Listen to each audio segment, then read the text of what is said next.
اور ہم نے ان کے آثار پر عیسی ابن مریم کو بھیجا جو اس کی تصدیق کرنے والا ہے جو پہلے سے تورات میں تھا، اور ہم نے اسے انجیل دی جس میں ہدایت اور نور تھا، اور وہ تصدیق کرنے والی تھی اس کی جو پہلے سے تورات میں تھا، اور متقی لوگوں کے لیے ہدایت اور نصیحت تھی. یعنی تورات اور انجیل جو ہیں ان میں بھی تقوی والوں کے لیے ہی ہدایت تھی، اور چاہیے کہ انجیل والے اس کے مطابق فیصلہ کریں جو اللہ نے اس میں نازل کیا ہے، یعنی انجیل میں، اور جو اس کے مطابق فیصلہ نہ کرے جو اللہ نے نازل کیا تو یہی لوگ فاسق ہیں. تو اللہ کی کتاب کے مطابق فیصلہ نہ کرنا کفر، ظلم اور فسق ہے. رسول اللہ صلی اللہ علیہ وسلم نے فرمایا جو لوگ کتاب اللہ کے مخالف فیصلہ کرتے ہیں ان میں فقر و فاقہ پھیل جاتا ہے، اور جس قوم کے امام کتاب اللہ کے مطابق فیصلہ نہ کریں وہ آپس میں لڑتے رہیں گے. اور ہم نے آپ کی طرف حق کے ساتھ کتاب نازل کی جو تصدیق کرنے والی ہے اس کی جو کتابوں میں اس سے پہلے ہے اور اس پر نگہبان ہے. بس آپ ان کے درمیان فیصلہ کریں اس کے ساتھ جو اللہ نے نازل کیا، اور ان کی خواہشات کی پیروی نہ کریں اسے نظر انداز کر کے جو آپ کے پاس حق میں سے آ گیا، یعنی حق بات کو لے لیں اور ان کی خواہشات کی پیروی نہ کریں.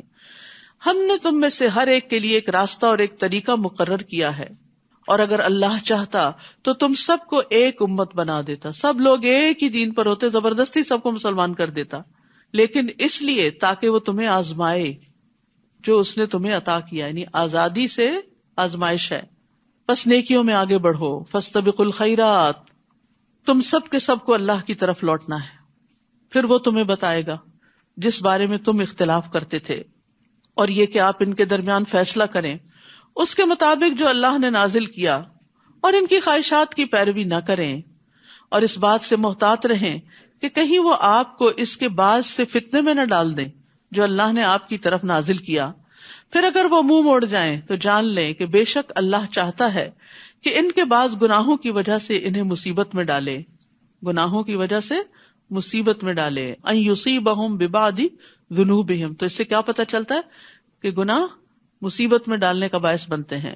اور بے شک لوگوں میں سے بہت سے البتہ فاسق ہیں، اکثریت نافرمان لوگ ہیں.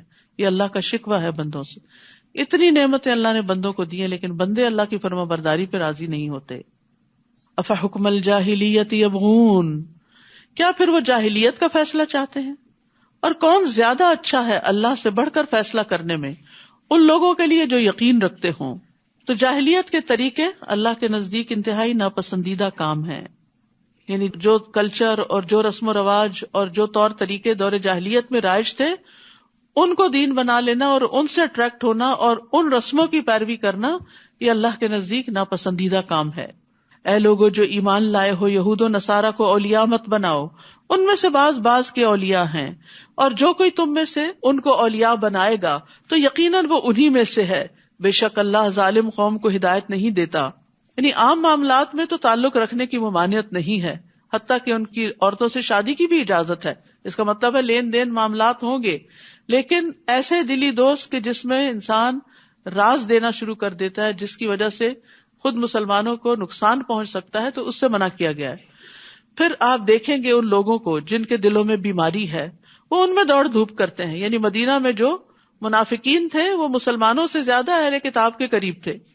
وہ کہتے ہیں ہم ڈرتے ہیں کہ ہمیں کوئی گردش نہ پہنچے، اس لیے ہم ان سے بنا کے رکھتے ہیں، تو اس لیے دوستی کی ہوئی ہے. تو امید ہے کہ اللہ جلد ہی فتح لے آئے یا اپنی طرف سے کوئی حکم، تو وہ اس پر جو انہوں نے اپنے دلوں میں چھپایا نادم ہو جائیں. اور وہ لوگ جو ایمان لائے کہتے ہیں کیا یہی ہے وہ لوگ جنہوں نے اللہ کے نام کی اپنی پکی قسمیں کھائیں کہ بے شک وہ ضرور تمہارے ساتھ ہیں. ان کے اعمال ضائع ہو گئے تو وہ خسارہ پانے والے ہو گئے. یا ایھا الذین آمنوا من یرتد منکم عن دینہ فسوف یأتی اللہ بقوم یحبهم ویحبونہ. اے لوگو جو ایمان لائے ہو، تم میں سے جو کوئی اپنے دین سے پھر جائے گا، یعنی محمد صلی اللہ علیہ وسلم کا ساتھ چھوڑ جائے گا، تو ان قریب اللہ ان کی جگہ ایسے لوگ لے آئے گا جن سے وہ محبت کرے گا جو اس سے محبت کریں گے. یعنی اللہ تعالیٰ ان سے محبت کرے گا اور وہ اللہ تعالیٰ سے محبت کریں گے. وہ مومنوں پر بہت نرم ہوں گے، کافروں پر سخت، اور اللہ کے راستے میں جہاد کریں گے، کسی ملامت کرنے والے کی ملامت سے نہیں ڈریں گے. یہ اللہ کا فضل ہے، وہ جسے چاہتا ہے عطا کرتا ہے، اور اللہ وسعت والا، خوب علم والا ہے۔ تو یاد رکھیے کہ جو لوگ اللہ کے دین کے ساتھ مخلص نہ ہوں، خالص نہ ہوں، تو خواہ وہ کتنی کثرت میں ہو، تعداد میں ہو، بھیڑ ہو، لیکن وہ دین کو فائدہ دینے کی بجائے بعض اوقات الٹا نقصان دیتے ہیں۔ تو اللہ کو ایسے لوگ چاہیے کہ جو اللہ سے محبت کرتے ہیں، جو اہل ایمان کے خیر خواہ ہوں، جو دھوکہ باز نہ ہوں۔ تو اگر کوئی سمجھتا ہے کہ اگر میں نہیں اس ٹیم میں یا صف میں شامل ہوا تو یہ آگے نہیں بڑھ سکتے، تو یہ اس کی خام خیالی ہے۔ بعض اوقات ایک ایسا شخص جو سنسیئر نہیں ہوتا وہ نکلتا ہے تو اللہ تعالیٰ اس کے بدلے میں اس سے بھی زیادہ بہتر انسان لے آتا ہے، یہ اللہ کا وعدہ ہے۔ شرط یہ ہے کہ آپ جو کام کر رہے ہیں وہ پوری سنسیئرٹی کے ساتھ کریں۔ اور اللہ کی محبت کی علامت کیا ہوتی ہے؟ رسول اللہ صلی اللہ علیہ وسلم نے فرمایا، بے شک اللہ اسے بھی مال دیتا ہے جس سے وہ محبت کرتا ہے، اور اسے بھی دیتا ہے جس سے محبت نہیں کرتا، لیکن ایمان صرف اس کو دیتا ہے جس سے وہ محبت کرتا ہے۔ بس جب اللہ کسی بندے سے محبت کرتا ہے اسے ایمان عطا کر دیتا ہے۔ تو اس لیے دنیا کا مال کرائیٹیریا نہیں ہے اللہ کی محبت کا، کہ کسی کو پہلے سے زیادہ مل گیا تو اللہ تعالیٰ اس سے بڑا راضی ہے۔ ہو سکتا راضی ہو سکتا نہ بھی ہو، لیکن جو نیکیوں میں آگے بڑھ گیا، جس کو نیکیوں میں آگے جانے کی توفیق مل گئی، وہ دراصل اللہ کا محبوب ہے۔ اللہ کی محبت کی علامت کیا ہے؟ کہ انسان کو خیر اور بھلائی کے کاموں کا شوق لگ جائے اور اس میں دوڑ پڑے۔ انما ولیکم اللہ ورسولہ والذین آمنوا الذین یقیمون الصلاۃ ویؤتون الزکاۃ وہم راکعون۔ تمہارے دوست تو صرف اللہ اور اس کا رسول اور وہ لوگ ہیں جو ایمان لائے، جو نماز قائم کرتے ہیں، جو زکوٰۃ ادا کرتے ہیں، اور وہ رکوع کرنے والے ہیں۔ ایمان والے کون ہوتے ہیں؟ جن کے اندر یہ تین صفات ہوتی ہیں۔ اور جو کوئی اللہ اور اس کے رسول اور ایمان والوں سے دوستی کرے گا تو بے شک اللہ کا گروہ ہی غالب آنے والا ہے۔ اے لوگو جو ایمان لائے ہو، تم ان لوگوں کو اولیاء نہ بناؤ جنہوں نے تمہارے دین کو مذاق اور کھیل بنا لیا۔ ایسے لوگوں سے بھی دلی دوستی مت کرو جو دین کا مذاق اڑاتے ہیں، خواہ وہ ان لوگوں میں سے ہو جنہیں تم سے پہلے کتاب دی گئی، اور کفار کو بھی، اور اللہ سے ڈرتے رہو اگر تم سچے مومن ہو۔ وَإِذَا نَادَيْتُمْ إِلَى الصَّلَاةِ اتَّخَذُوهَا هُزُوًا وَلَعِبًا ذَلِكَ بِأَنَّهُمْ قَوْمٌ لَا يَعْقِلُونَ۔ اور جب تم نماز کی طرف پکارتے ہو، یعنی آذان دیتے ہو، تو وہ اسے مذاق اور کھیل بنا لیتے ہیں۔ یہ اس وجہ سے ہے کہ وہ ایسے لوگ ہیں جو عقل نہیں رکھتے۔ تو اس سے کیا پتہ چلتا ہے؟ دین کے شاعر کا مذاق اڑانا ناسمجھی کی علامت ہے۔ آذان کو خاموشی سے سننا چاہیے۔ رسول اللہ صلی اللہ علیہ وسلم نے فرمایا، جب تم آذان سنو تو وہی کلمات کہو جو مؤذن کہتا ہے، یعنی اس کو جواب دو، اور پھر آذان کے بعد کی دعا پڑھنی چاہیے۔ سب کو آتی ہے یہ دعا؟ الحمدللہ۔ جن کو نہیں آتی وہ اپنے پاس لکھا ہوا کارڈ رکھیں اور اس سے پڑھتے رہیں، کیونکہ یہ وقت بڑا قیمتی وقت ہوتا ہے جس کو بہت سارے لوگ ناسمجھی میں گنوا دیتے ہیں۔ عبداللہ ابن عمرو ابن العاص کہتے ہیں کہ انہوں نے نبی صلی اللہ علیہ وسلم کو بیان کرتے ہوئے سنا، جب تم مؤذن کو سنو تو اسی طرح کہو جیسے وہ کہتا ہے، پھر مجھ پہ درود پڑھو۔ تحقیق جس نے مجھ پر ایک بار درود پڑھا اللہ اس پر 10 رحمتیں نازل کرتا ہے۔ پھر میرے لیے اللہ عز و جل سے وسیلہ طلب کرو، وآت محمد الوسیلۃ والفضیلہ۔ بلا شبہ یہ وسیلہ جنت میں ایک منزل کا نام ہے جو اللہ کے کسی بندے کو ملے گی، اور مجھے امید ہے کہ وہ میں ہی ہوں گا۔ سو جس نے میرے لیے اللہ سے وسیلہ طلب کیا اس کے لیے شفاعت حلال ہو گئی، یعنی اسے نبی صلی اللہ علیہ وسلم کی سفارش نصیب ہوگی۔ ایک اور روایت کے مطابق اس وقت کی ہوئی دعا رد نہیں کی جاتی، یعنی آذان کا جواب دے کے، درود شریف پڑھ کے، دعا پڑھ کے جب ہم اپنی کوئی ذاتی دعا کرتے ہیں تو وہ دعا قبول ہوتی ہے۔ یہ قبولیت کی گھڑیاں ہوتی ہیں۔ اور ویسے بھی آذان اور تکبیر یعنی اقامت کے بیچ کا جو وقت ہوتا ہے بڑا قیمتی ہوتا ہے، اس میں دعائیں کرنی چاہیے۔ اور نماز تو ساری کی ساری دعا ہے۔ اللہ اکبر کہہ کے آپ دعا شروع کرتے ہیں، سورۃ فاتحہ دعا ہے، پھر رکوع میں جا کے دعائیں پڑھتے ہیں، پھر کھڑے ہو کے، پھر سجدے میں، پھر اتحیات، آخر تک ساری دعا۔ تو نماز دراصل پریئر ہی پریئر ہے۔ تو اس لیے اگر اس وقت سنتیں بھی آپ پڑھتے ہیں تو گویا دعائیں مانگ رہے ہوتے ہیں۔ تو دعا کی قبولیت کا وقت نہ گوائیں ادھر ادھر کے کاموں میں۔ اور ویسے بھی جو انسان کے مسئلے مسائل ہوں وہ اللہ تعالیٰ سے اپنی زبان میں بات کر کے دعا کی جائے۔ کہہ دیجیے، اے اہل کتاب، کیا تم اس وجہ سے ہم پر ناراض ہوتے ہو کہ ہم ایمان لائے اللہ پر اور جو ہماری طرف نازل کیا گیا اور جو اس سے پہلے نازل کیا گیا، اور یقیناً تمہارے اکثر لوگ فاسق ہیں۔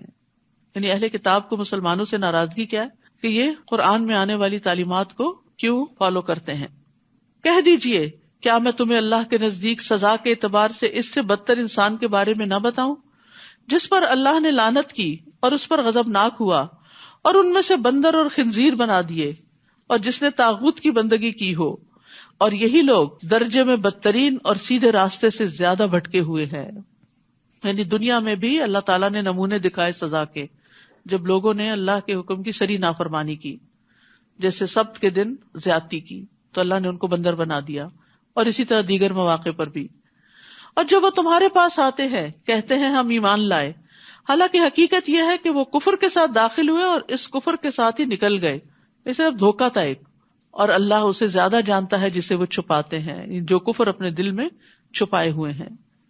آپ ان کی اکثریت کو دیکھیں گے کہ وہ گناہ اور زیادتی کے کاموں میں اور اپنے حرام کھانے میں خوب دوڑ دھوپ کرتے ہیں. یقیناً کتنا برا ہے جو عمل وہ کرتے ہیں. ربانی اور علماء انہیں ان کے گناہ کی باتیں کرنے اور حرام کھانے سے کیوں نہیں روکتے؟ یقیناً کتنا برا ہے جو وہ کیا کرتے ہیں. تو یاد رکھیے، برائی سے منع نہ کرنے والا ویسا ہی ہو جاتا ہے جیسے برائی کرنے والا. نیکی کی طرف بلانے والا آنے والے کے ثواب کو بھی لے لیتا ہے، اس کو بھی ملتا ہے اور اس کو بھی ملتا ہے. اور اسی طرح جو برائی سے روکتا نہیں تو وہ بھی اس گناہ میں شریک ہو جاتا ہے. وقالت الیہود ید اللہ مغلولہ غلت ایدیہم ولعنوا بما قالوا بل یداہ مبسوطتان. اور یہود کہتے ہیں کہ اللہ کا ہاتھ بندھا ہوا ہے، نعوذ باللہ، کہ اللہ بخیل ہے. باندھ دیے گئے ہاتھ ان کے، اور وہ لعنت کیے گئے اس قول کی وجہ سے. یعنی اللہ کے بارے میں بری بات کرنا کوئی مذاق ہے؟ جو ایسا کرے گا اس پر کیا ہے؟ لعنت ہے. وہ اللہ کی رحمت سے دور ہے کیونکہ اس نے اللہ کو ناراض کر دیا. بلکہ اس کے دونوں ہاتھ کھلے ہوئے ہیں، وہ جس طرح چاہتا ہے خرچ کرتا ہے. یعنی جتنا چاہتا ہے خرچ کرتا ہے، جتنا چاہتا ہے جس کو عطا کرتا ہے. اور یقیناً جو کچھ آپ پر آپ کے رب کی طرف سے نازل کیا گیا ہے وہ ان کی اکثریت کو سرکشی اور کفر میں ضرور بڑھا دے گا. اور ہم نے ان کے درمیان قیامت کے دن تک کے لیے عداوت اور بغض ڈال دیا. جب کبھی انہوں نے تمہارے خلاف جنگ کے لیے آگ بھڑکائی، اللہ نے اسے بجھا دیا. اور وہ زمین میں فساد کی کوشش کرتے ہیں، اور اللہ فساد کرنے والوں کو پسند نہیں کرتا. حدیث میں آتا ہے کہ اللہ سے بڑھ کر کوئی صبر کرنے والا نہیں جو تکلیف دہ بات سن کر صبر کرے. ہم نے کسی کو کچھ دیا نہیں ہوتا، صرف سلام دعا ہی ہوتی ہے. اگر وہ ہمیں گھور کے بھی دیکھے یا کوئی ایسا جسم میں تو ہم اس سے لڑ پڑتے ہیں، ہم سے صبر نہیں ہوتا. اللہ رب العزت جس نے تمام انسانوں کو وہ سب کچھ دیا جو ان کے پاس ہے، وما بکم من نعمت فمن اللہ، اس کے باوجود وہ اللہ کے بارے میں نعوذ باللہ غلط باتیں کرتے ہیں. تو اللہ سبحانہ وتعالی پھر بھی صبر کرتے ہیں، ان کو فوری سزا نہیں دیتے کہ ادھر کسی نے مذاق اڑایا دین کا یا اللہ سبحانہ وتعالی کا یا کسی رسول کا تو اللہ تعالیٰ اس کی زبان میں ہی پکڑ لے. نہیں، ایسا نہیں ہوتا. رسول اللہ صلی اللہ علیہ وسلم نے فرمایا تکلیف دہ بات سن کر اللہ سے زیادہ صبر کرنے والا کوئی نہیں. لوگ اس کا بیٹا ہونے کا دعویٰ کرتے ہیں اور اس کا ہمسر بنا دیتے ہیں، پھر بھی وہ انہیں عافیت دیتا ہے، ان کی حفاظت کرتا ہے، ان کو رزق دیتا ہے اور انہیں کئی نعمتیں عطا کرتا ہے. اللہ اکبر، یہ ہے اللہ کا حوصلہ. اور اگر نافرمانیوں کی بجائے یہ لوگ اطاعت کرتے، وَلَوْ أَنَّ أَهْلَ الْكِتَابِ آمَنُوا وَاتَّقَوْا لَكَفَّرْنَا عَنْهُمْ سَيِّئَاتِهِمْ وَلَأَدْخَلْنَاهُمْ جَنَّاتِ النَّعِيمِ.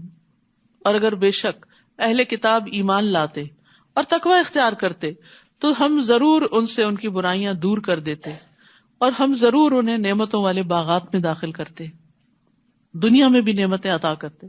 دنیا میں سب سے بڑی نعمت والا باغ انسان کا اپنا دل ہے، جس میں قرار ہو، اطمینان ہو، سکون ہو. اور یہ قرار آ نہیں سکتا جب تک انسان 100% اللہ کی عبادت یا اطاعت میں اپنے آپ کو نہ لگائے، اللہ کی طرف جب تک رخ نہ کرے، اللہ سے نہ مانگے. تو یہ کتنا بڑا وعدہ ہے کہ اگر اہل کتاب ایمان لاتے اور تقویٰ کرتے، اللہ سے ڈرتے، تو ضرور ان سے ان کی برائیاں، ان کی تکلیفیں دور کر دیتے. تو یہ مسائل کے حل کا نسخہ ہے، تکلیفوں کو دور کرنے کا ذریعہ ہے، ایمان بڑھانا اور تقوی اختیار کرنا. اور اگر وہ تورات قائم کرتے اور انجیل قائم کرتے اور جو کچھ ان کے رب کی طرف سے ان کی طرف نازل کیا گیا ہے تو یقیناً وہ اپنے اوپر سے کھاتے اور اپنے پاؤں کے نیچے سے بھی. آسمان بھی دھن برساتا، رزق برساتا اور زمین بھی اگلتی. ان میں سے ایک گروہ میں آنا رو ہے اور ان میں سے زیادہ تر لوگ برا ہے وہ جو عمل کرتے ہیں. تو اس سے کیا پتہ چلتا ہے کہ اگر انسان اللہ کی کتاب کے مطابق زندگی بسر کرتا ہے تو دنیا کی نعمتیں بھی حاصل ہوتی ہیں. تو قائم کرنے کا مطلب کیا ہے؟ علم اور عمل کے ساتھ معاملہ کرنا. ابن عباس کہتے ہیں کہ اوپر سے بارش اور نیچے سے نباتات. ایک قول یہ بھی ہے کہ ہم ان کا رزق اتنا وسیع کر دیتے کہ وہ مسلسل کھاتے رہتے, ان کو کمی نہ آتی. اور یہ اللہ کا وعدہ ہے, وَمَن يَتَّقِ اللَّهَ يَجْعَل لَّهُ مَخْرَجًا وَيَرْزُقْهُ مِنْ حَيْثُ لَا يَحْتَسِبُ. جو اللہ سے ڈرے گا اللہ اس کے لیے ہر مشکل سے نکلنے کا راستہ بنا دے گا اور اسے وہاں سے رزق دے گا جہاں سے وہ سوچ بھی نہیں سکتا. تو علم کی وجہ سے بھی رزق ملتا ہے. انس بن مالک رضی اللہ عنہ کہتے ہیں کہ نبی صلی اللہ علیہ وسلم کے زمانے میں 2 بھائی تھے, جن میں سے ایک تو نبی صلی اللہ علیہ وسلم کی خدمت میں آتا تھا اور دوسرا بھائی کماتا تھا. چنانچہ کمانے والے بھائی نے اپنے بھائی کے بارے میں نبی صلی اللہ علیہ وسلم سے شکایت کی کہ یہ کچھ کام نہیں کرتا, یہ آپ ہی کے پاس بیٹھا رہتا ہے.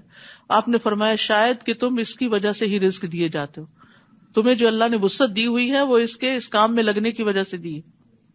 اور قرآن تو ویسے ہی بابرکت کتاب ہے, کتاب انزلناہ الیک مبارک. بعض مفسرین کہا کرتے تھے ہم قرآن پڑھنے میں مشغول ہوئے تو ہمیں دنیا میں برکات اور بھلائیوں نے ڈھانپ لیا, کیونکہ یہ بھلائیاں صرف آخرت کے لیے نہیں دنیا کے لیے بھی ہیں.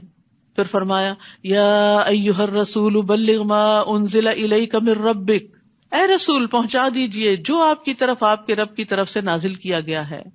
اور اگر آپ نے ایسا نہ کیا تو آپ نے اس کا پیغام نہیں پہنچایا اور اللہ آپ کو لوگوں سے بچائے گا. بے شک اللہ کافر قوم کو ہدایت نہیں دیا کرتا.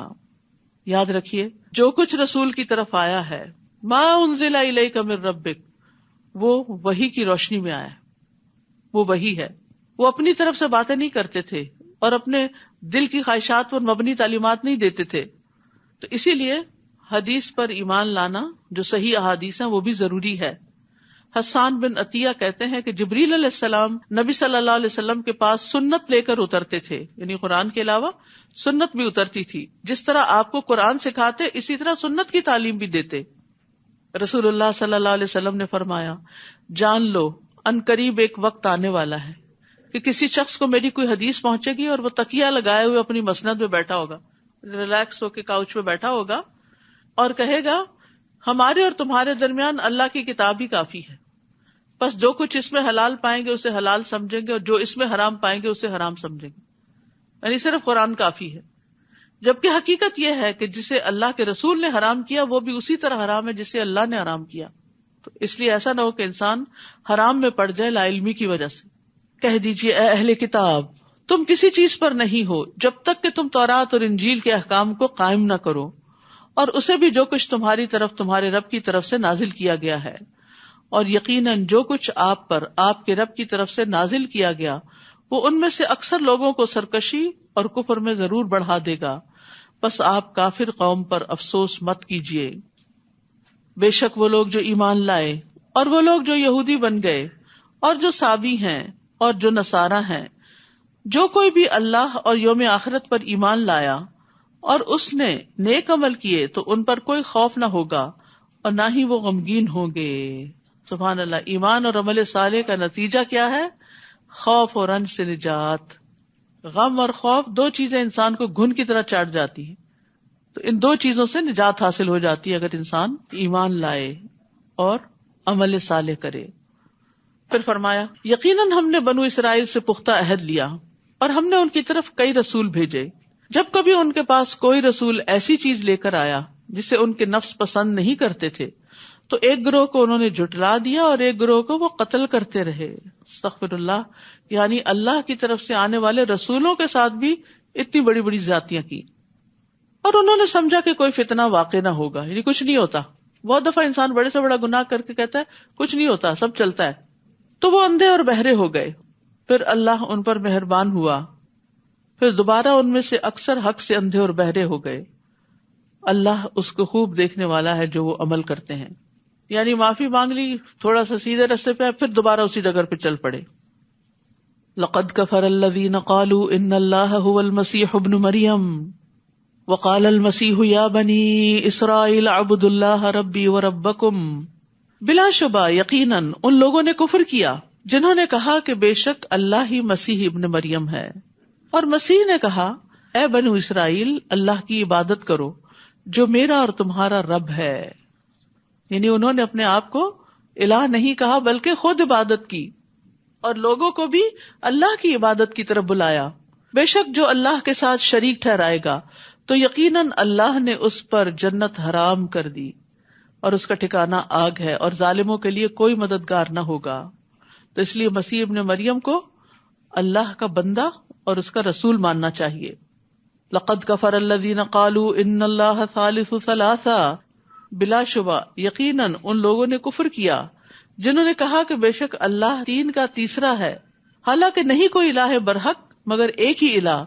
اگر وہ اس سے باز نہ آئے جو وہ کہتے ہیں تو ان میں سے جن لوگوں نے کفر کیا ضرور انہیں دردناک عذاب پہنچے گا. یہاں پر سخت تردید کی گئی ہے ان غلط عقائد کی. افلا یتوبون الی اللہ ویستغفرونہ واللہ غفور الرحیم، کیا پھر وہ اللہ کے حضور توبہ نہیں کرتے اور اس سے بخشش نہیں مانگتے؟ اور اللہ بہت بخشنے والا نہایت رحم کرنے والا ہے. یاد رکھیے استغفار قبول ہوتی ہے غلطیوں پر ندامت کے ساتھ کہ اللہ میں نے جو غلط کیا میں شرمندہ ہوں، تو میری اصلاح کر دے اور آئندہ کے لیے اپنے رستے پہ چلتا رکھ. رسول اللہ صلی اللہ علیہ وسلم نے حضرت عائشہ سے فرمایا کہ اے عائشہ، اگر تم گناہ کے قریب ہوئی ہو تو اللہ سے استغفار کرو، کیونکہ ندامت اور استغفار ہی گناہ سے توبہ ہے. رسول اللہ صلی اللہ علیہ وسلم نے فرمایا جس نے بقیہ زندگی میں اچھائیاں کی اس کے پچھلے سارے گناہ معاف کر دیے جائیں گے، اور جو بقیہ زندگی میں بھی برائیاں کرتا رہا اس سے گزشتہ اور آئندہ دونوں زندگیوں میں ہونے والے گناہوں کی باز پرس کی جائے گی. تو اس لیے غلطی کتنی بھی بڑی ہو، کوئی شرک ہو، کفر ہو، نفاق ہو، توبہ کا دروازہ کھلا ہے جب تک کہ سانس حلق میں نہ اٹک جائے، اس لیے توبہ کرتے رہنا چاہیے. مل مسیح ابن مریم الا رسول، نہیں ہے مسیح ابن مریم مگر ایک رسول. در حقیقت اس سے قبل کئی رسول گزر چکے اور اس کی ماں بہت سچی خاتون تھی، وہ دونوں کھانا کھایا کرتے تھے. دیکھیے ہم کس طرح ان کے لیے آیات واضح کرتے ہیں، پھر دیکھیے وہ کہاں سے پھیرے جاتے ہیں. یعنی اللہ سبحانہ وتعالیٰ نے دلائل دے کے بات سمجھا دی ہے لیکن پھر بھی ان کی عقل میں نہیں آتی. یہاں پر ایک عورت کی خاص خوبی کا ذکر کیا گیا اور وہ کون سی ہے؟ صدیقہ. بہت زیادہ سچ بولنے والی، سچائی کی تلاش میں رہنے والی، سچائی سے محبت کرنے والی. ایک قول یہ بھی ہے کہ انہیں صدیقہ اس لیے کہا جاتا ہے کیونکہ وہ اللہ کی آیات کی تصدیق کرتی تھی، کیونکہ قرآن مجید میں اللہ تعالیٰ نے ان کا وصف بیان کیا، وصدقت بکلمات ربہا، اس نے اپنے رب کی باتوں کی تصدیق کی تھی. نبی صلی اللہ علیہ وسلم نے فرمایا مردوں میں بہت سے کامل ہوئے ہیں، عورتوں میں کوئی کمال کو نہ پہنچی سوائے مریم بنت عمران کے اور فرعون کی بیوی آسیہ کے. یعنی یہ ایسی خواتین ہیں جنہیں دین کی سمجھ آ گئی تھی. میں سوچتی ہوں کہ حضرت آسیہ کی جو دعا ہے رب ابن لی عندک بیتا فی الجنہ، یہ انہیں کیسے سوجی؟ وہ دنیا میں فرعون کے محل میں رہتی تھی لیکن اس نے ایمان کی خاطر اس کی بھی پرواہ نہیں کی، اور یہی چیز اللہ تعالیٰ کو اس کی پسند آ گئی اور اس کو ہدایت دی. اور ہمیں بھی اللہ سے اچھی اچھی دعائیں کرنی چاہیے اور خیر اور بھلائی کے رستوں کی دعا کرنی چاہیے. اسی لیے سب سے نفع مند دعا کون سی ہے؟ ایاک نعبد و ایاک نستعین اہدنا الصراط المستقیم.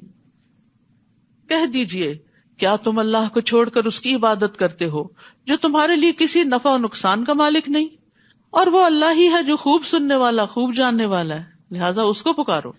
کہہ دیجئے اہل کتاب اپنے دین میں ناحق غلو نہ کرو، اور نہ تم ایسے لوگوں کی خواہشات کی پیروی کرو جو یقیناً اس سے پہلے گمراہ ہوئے اور انہوں نے کثیر تعداد کو گمراہ کیا اور سیدھے راستے سے وہ بھٹک گئے.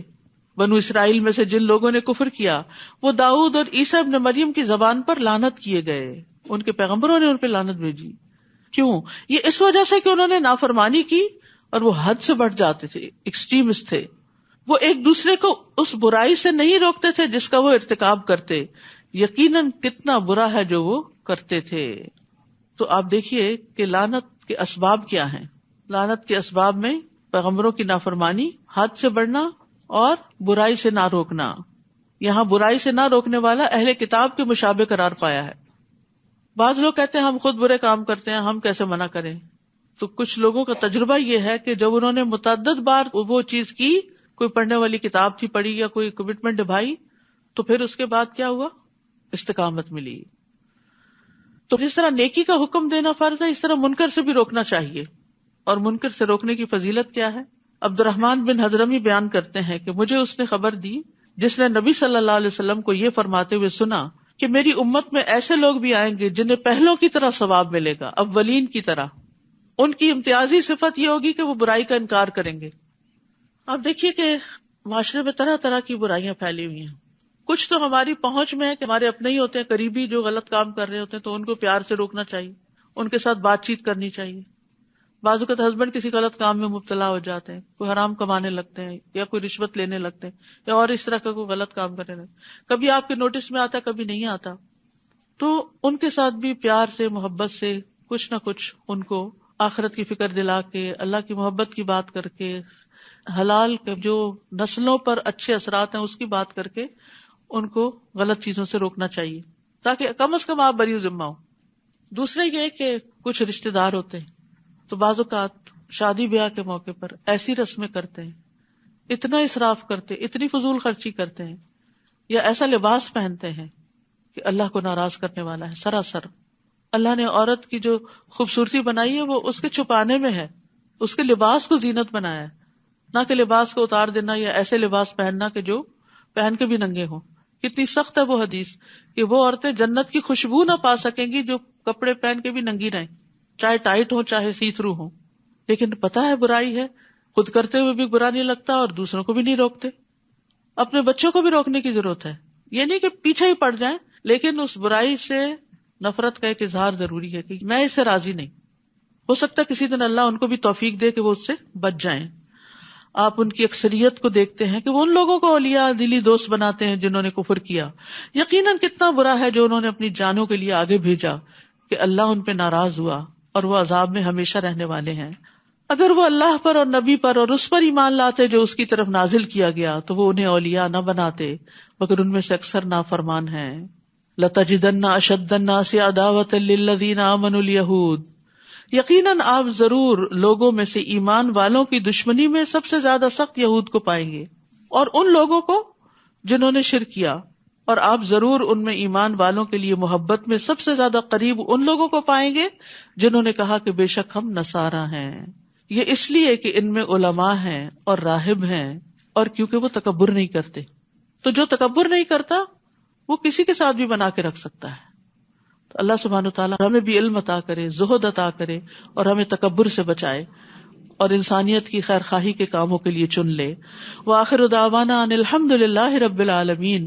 سبحانک اللہم وبحمدک، اشہد ان لا الہ الا انت، استغفرک واتوب الیک. السلام علیکم ورحمۃ اللہ وبرکاتہ.